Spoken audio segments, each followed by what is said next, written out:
तो hello and welcome guys. तो फिर से एक और नए सेशन नए वीडियो में आपका स्वागत है।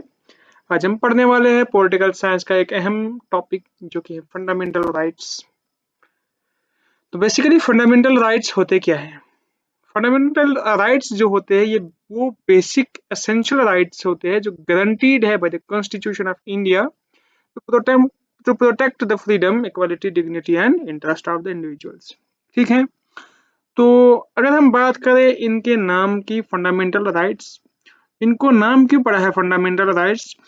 इनको नाम इसलिए पड़ा है क्योंकि ये जस्टिशिएबल है। हम इनको कोर्ट के सामने इन्फोर्स करा सकते हैं।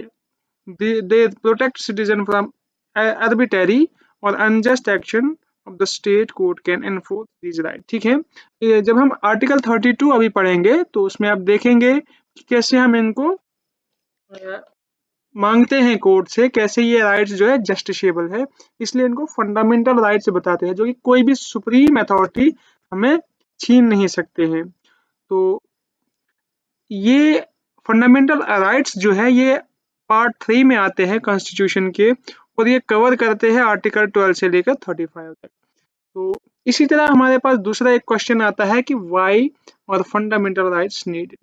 क्यों फंडामेंटल राइट्स जो है वो बहुत ही अहम है हमारे लिए। देखिए, फंडामेंटल राइट्स की बात अगर करें तो फंडामेंटल राइट्स हमारे लिए इसलिए ज़रूरी है ताकि सबको जो है इक्वलिटी बिफोर लॉ हो, वो अनजस्ट गवर्नमेंट एक्शन ना हो, प्रोटेक्ट करे उन अनजस्ट एक्शन से, और फ्रीडम मिले एक इंडिविजुअल को, उसको एक्सप्लॉइटेट न किया जाए, उसको एक्सप्लॉइटेशन में वो कम ही हो और एक्सप्लॉइटेशन को ख़त्म किया जाए। रिलीजियस एंड कल्चरल प्रोटेक्शन हो, लीगल रेमेडी देता है, जैसे कि हमने बात किया आर्टिकल 32 के बारे में।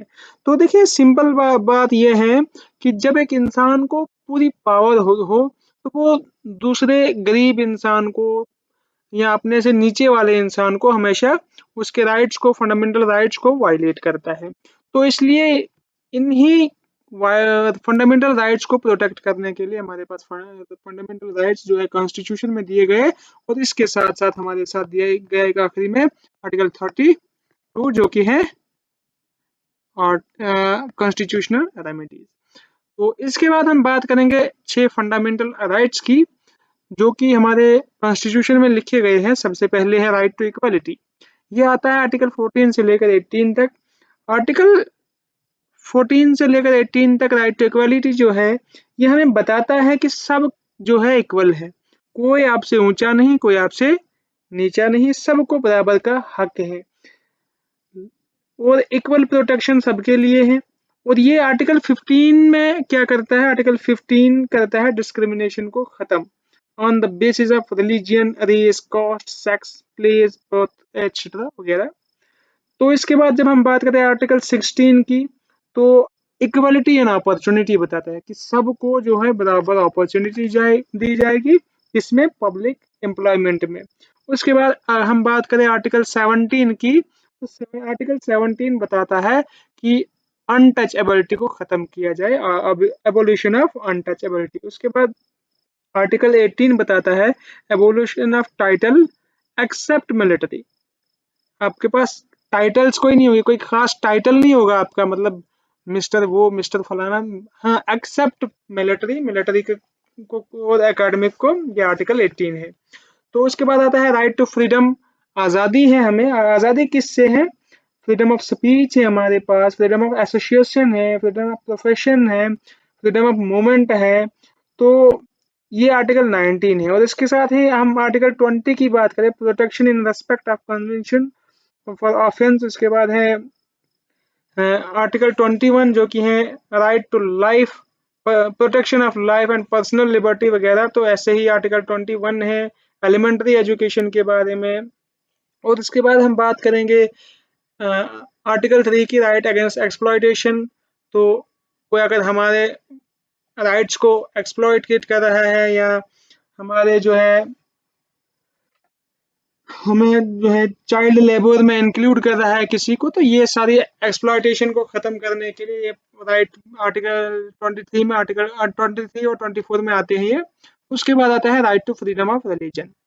मतलब हिंदुस्तान में कोई रिलीजन जो है, कोई मजहब जो है फिक्स नहीं है। हिंदुस्तान खाली हिंदुओं का नहीं, हिंदुस्तान खाली मुस्लिम का नहीं, हिंदुस्तान खाली सिख का नहीं, हिंदुस्तान खाली क्रिश्चियंस का नहीं, एटसेट्रा जो भी मजहब है यहाँ पे, जो मजहब है, खाली एक मजहब का नहीं, यहाँ सारे रिलीजन जो है वो होंगे क्या, इक्वल।